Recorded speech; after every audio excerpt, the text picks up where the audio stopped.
This is a mock interview conducted by Forum IAS Academy at New Delhi. The interview panel includes eminent academicians, retired bureaucrats, and other luminaries. The objective of the program is to acquaint the candidate with the format and expectations of the personality test conducted by UPSC.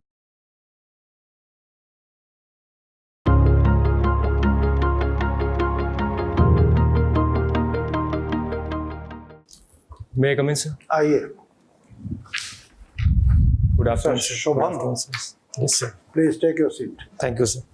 Your name has got two words, Shubham and Satyam. Yes, sir. Which you think is more important?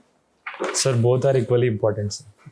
But if you have to, if you are asked to retain only one, which one will you prefer? Sir, I would choose Satyam because if we go for truth, the Shubh will automatically appear. Shubh is automatically there. Okay. This is your third attempt? Yes, sir. This is going to be a third attempt. Yes, sir. Could you qualify for interview anytime? Yes, sir. Last year I appeared for interview. And this will be your second interview. Yes, sir. And your main subject was last time also political science. Yes, sir. International relations and political science. Yes, sir. Okay. How much did you get in the interview? Sir, 160. 160. Yes, sir. And what about your written performance? Sir, it was below par, so I could not qualify. You could not get selected. Yes. You qualified for the interview. Yes, sir. But final list you could not make it. Yes. This time you are confident? Yes, sir. You have prepared well. Yes, sir. Okay, that's good. Sir. You are a mechanical engineer Yes, sir. and you are working as a programmer analyst. Yes, sir. You worked as a programmer Yes. analyst. What was your job profile? Sir, I was mostly added to the database team. I had to manage the data of a client that was based in US. Okay. In your order of preference, you have selected foreign service as third. Yes. So you want to be IAS or IPS? Sir, I would prefer both IAS and IPS because it involves dealing with the public directly. So that is my personal preference first. Okay. Not so much interested in foreign services. Sir, it is on the second list, second preference. Foreign services, it's third. On third, but overall IAS and IPS because of public interaction. Okay. Can you tell us about the economic crisis in Sri Lanka? Yes, sir. Sir, the emergence of economic crisis in Sri Lanka is on the account of various factors. First was the Easter attacks that led to downfall in the footfall of tourists. Tourism contributes to a significant amount in Sri Lanka's GDP. Then there was focus on organic farming that led to significant public expenditure. And so thirdly, there is also the problem of debt that Sri Lanka is facing because of the loans they have taken from China. That has also led to the leasing of port, Hambantota port. So overall, these three factors are contributing to economic crisis right now. Okay. And how is India helping Sri Lanka? Sir, India has given them the line of credit, and recently we also contributed to signing of agreements on floating dock and then some reconnaissance helicopter. So we are trying to help them with credit as of now. Sir. Okay. So you left your job in 2018. Yes, sir. What have you been doing for last 3 or 4 years? Sir, I've been preparing full-fledgedly for civil service. You have been preparing full time. Yes, sir. And you have been staying in Delhi or Yes, sir. Aurangabad? I've been staying in Delhi. Sir. You have been staying in Delhi. In last 3 or 4 years that you have been in Delhi, what problems have you observed in Delhi? And let's say you are given an opportunity to solve them, what will you do? Sir, firstly, I have seen the problem of traffic congestion in Delhi that leads to loss of productive time in government offices and as well as private sector. And so secondly, there is problem of stray dogs in my locality that needs to be tackled. And so thirdly, there is also a problem of pollution. So these three areas I would like to work upon if given a chance. Okay. And what will be your strategy for tackling them? Sir, about the first problem, there could be a mapping of different parking zones, and there could be staggered timings for offices.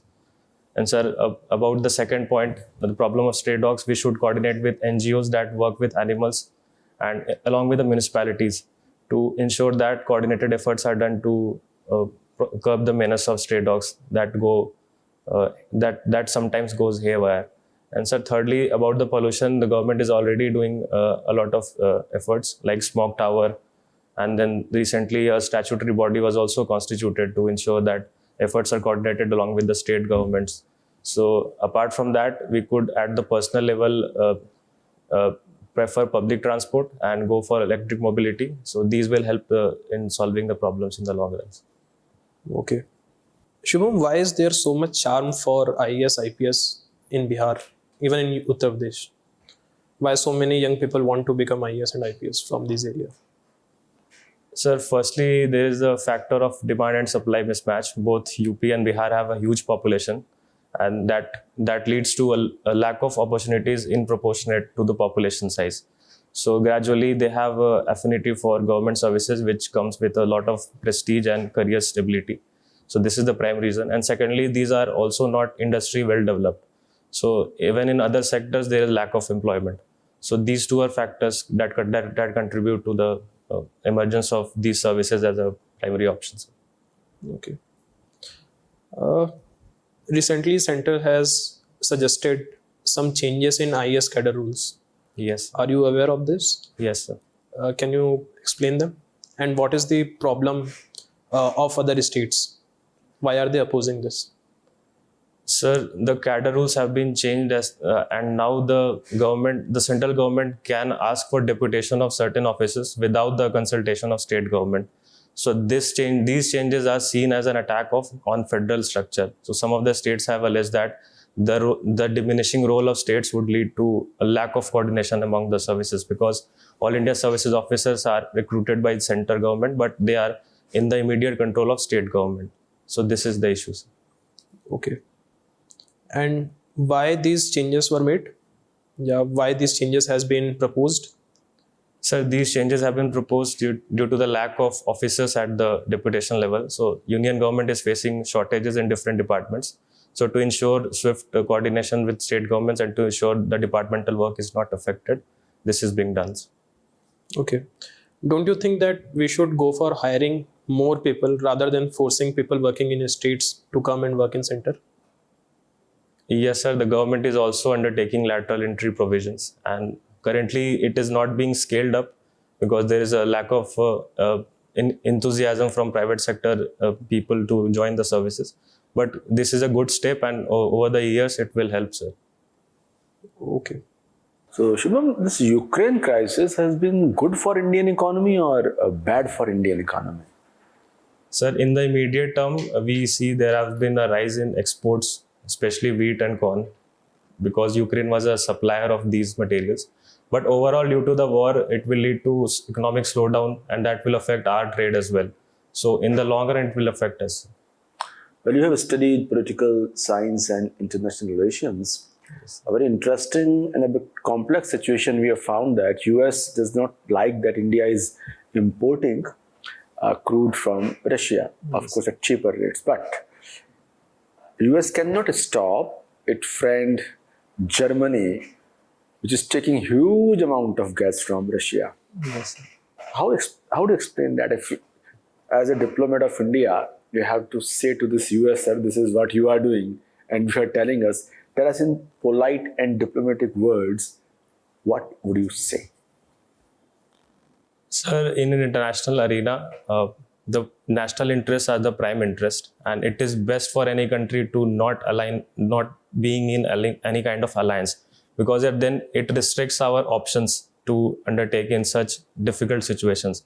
So if we are flexible in our approach, then it will be better suit us and suit our national interest goals. So I would convey this message to US foreign policy. Well, you are from Aurangabad, Bihar, and I think you must have heard in your childhood days or youth days a term called Naxalism. Yes, sir. Okay. Can you tell us economic reasons of Naxalism? Sir, the primary reason is due to the land reforms that were not implemented properly in certain states. However, in my state, there was another factor of caste discrimination that led to increased amount of uptake of certain communities from our district into the left-wing extremism areas. So basically, this is a problem of governance deficit that is happening, and that leads to alienation of people from democratic processes and they choose to opt for violence.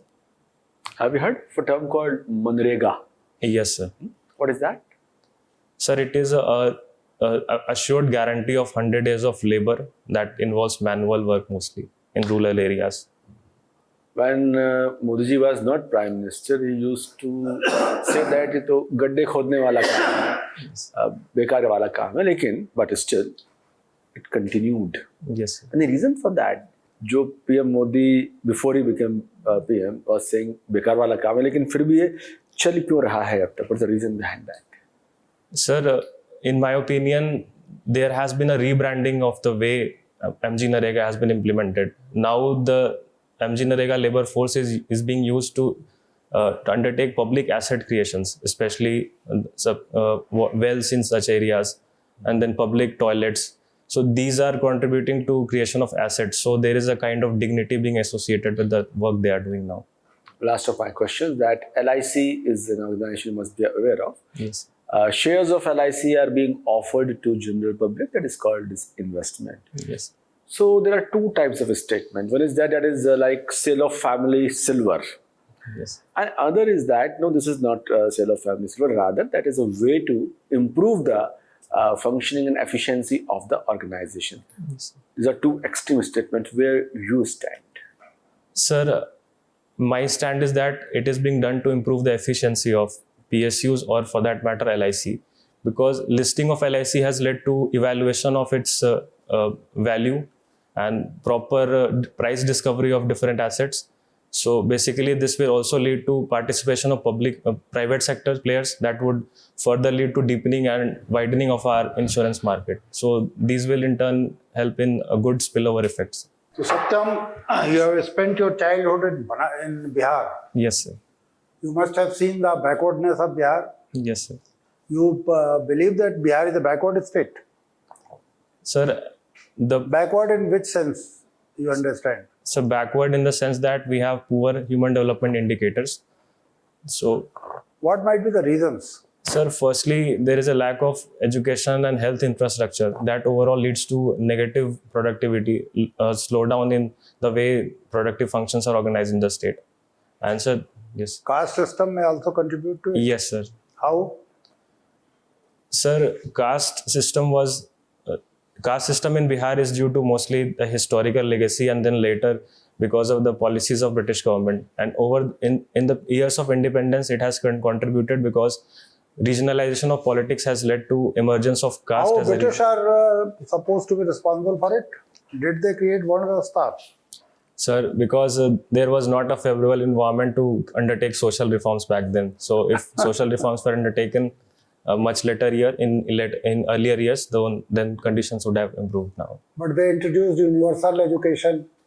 Varna Vyavastha negated, denied opportunity to the downtrodden, to the Dalits or the Shudra. British, they introduced the universal education system. So how did they contribute to? Sir, the education system they introduced was on a limited scale. It did not percolate down to the masses. So it was mostly to create a class of employees that would serve them in the administration. So, But that class of society, they comprised of all segments. They were Brahmins, they were Kshatriyas, Shudras, everybody was exposed to that educational opportunities. yes, sir, the opportunities were open to all. However, the society was not fair for some of the castes, so they could not take up those opportunities. If you become a bureaucrat in Bihar, Yes. What will be your priorities to combat this limitation? The so-called backwardness of Bihar, Yes. what will be your strategy to combat with it? Sir, my strategy would be to focus on education. If we cultivate rational mindset in our people, then they would understand the value of humanism and they would But not. unfortunately, education in Bihar has encouraged casteism. In the University of Patna, Yes. the students' union elections are fought on the lines of caste. Yes, sir, the politics of Bihar at all levels is being done on caste, and that needs to be. Just expanding education, how will it help you combat this menace? Sir, currently we are mostly focusing on enrollment rate.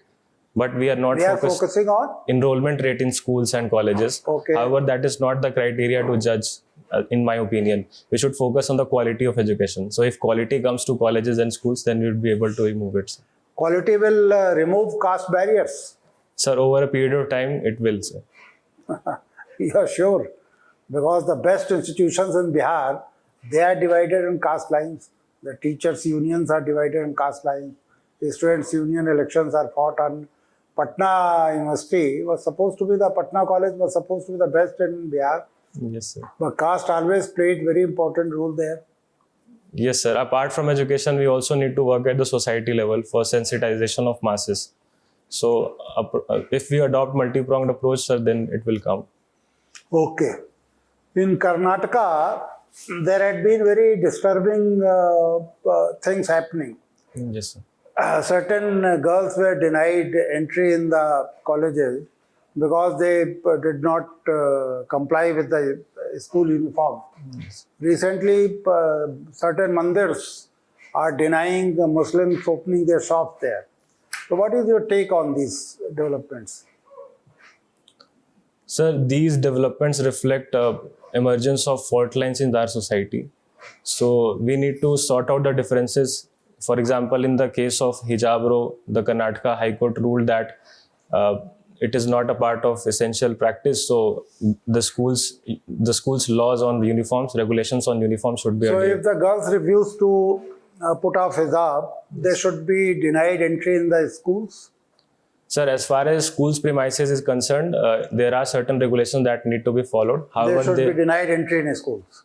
sir, as per the Honorable Karnataka High Court ruling, Then what will happen to your right to education? There is a constitutional amendment. yes, sir.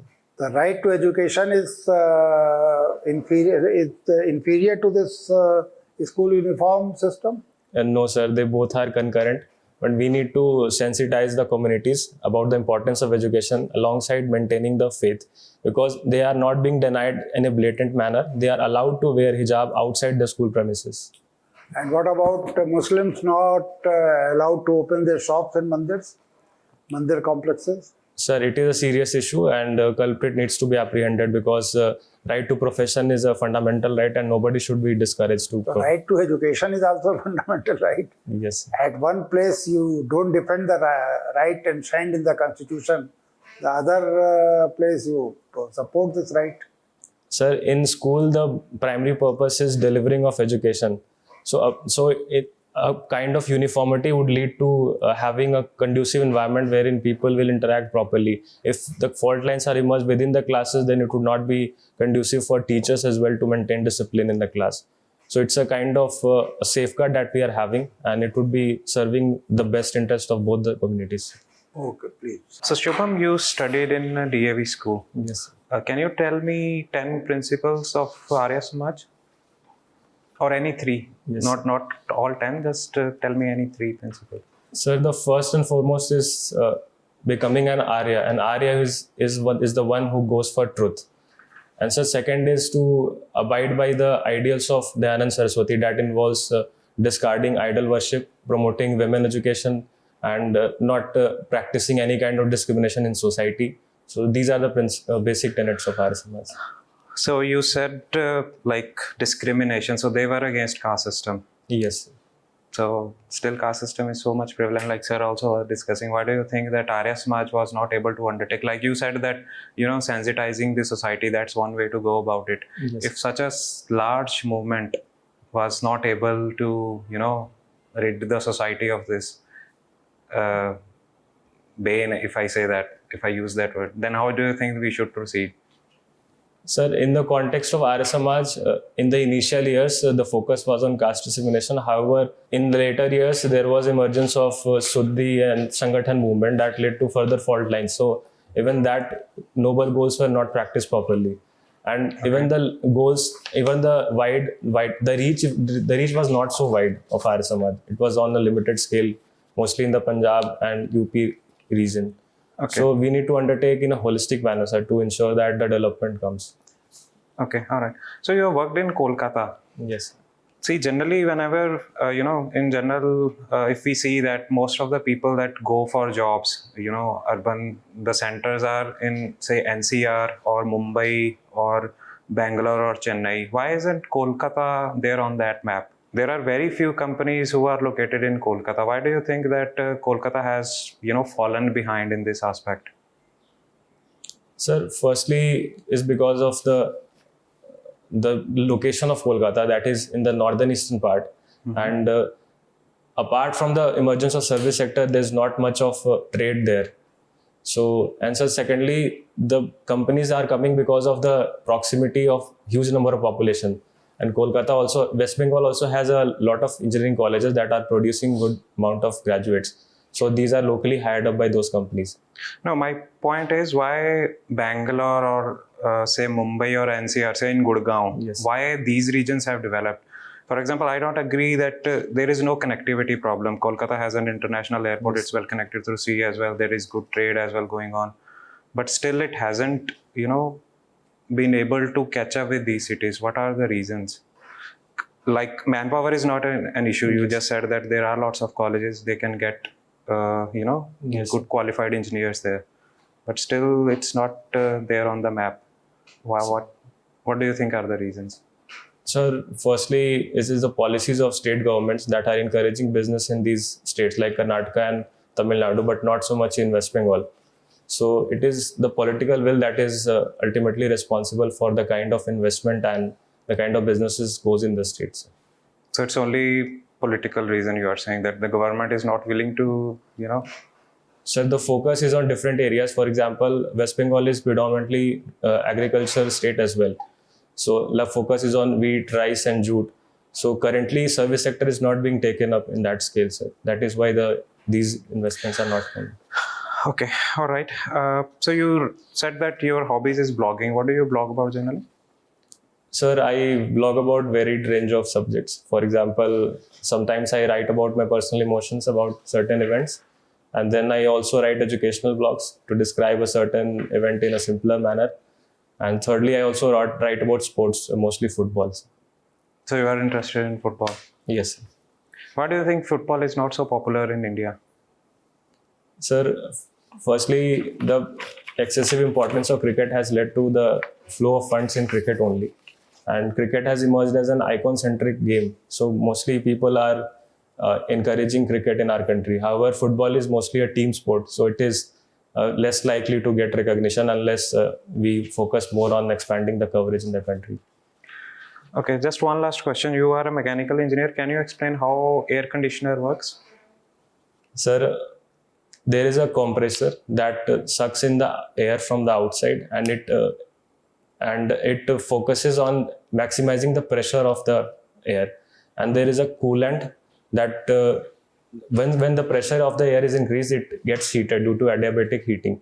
And this leads to further, when coolant is passed through the air, it leads to the cooling of it leads to the transfer of the heat to the coolant, and it gets evaporated, and in turn Can you tell me which cycle an air conditioner works? Sir, it's a refrigeration cycle. What is the technical name? So I'm not able to recall right now. Okay, just tell me the major components of an air conditioner. Sir, it is a fan, a compressor, a condenser, and a coolant. So all the best from my side. Thank you. Okay, Satyam, all the best. Thank you, sir. Thank you.